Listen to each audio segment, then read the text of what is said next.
ស្រីហើយកញ្ញាទាំងពីរញញឹមមួយដើម្បីឲ្យកន្តងបញ្ជាចង្រៃ1 2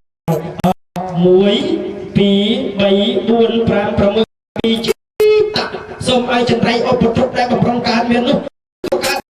សូមឲ្យវិនិច្ឆ័យចាត់ចែងអត់ដល់តារាយទៅតាមទឹកអូ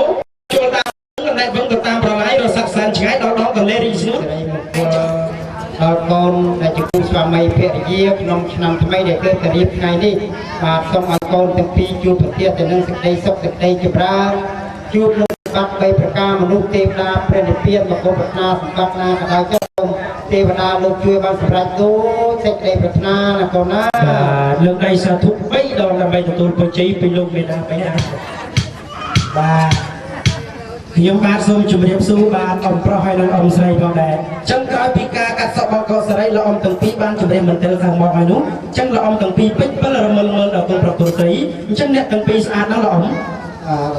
ហើយចុះអ៊ំស្រីហើយស្រស់ប្រព្រឹត្តញឹមព្រាយទៀតអូស្អាតហើយស្រស់ប្រព្រឹត្តញឹមព្រាយទៀតអញ្ចឹងបើសិនជាកូនលោកអ៊ំទាំងពីរស្អាតហើយខ្ញុំបាទក៏សូមឲ្យលោកអ៊ំទាំងពីរហ្នឹងជួយឲ្យពរជ័យដល់កូនប្រុសកូនស្រីបន្តិចបាទ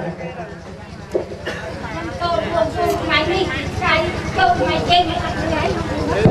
នេះតែអត់ចូលគុំថ្ងៃនេះថ្ងៃចូលថ្ងៃចេញស្ដីស្ដីកូន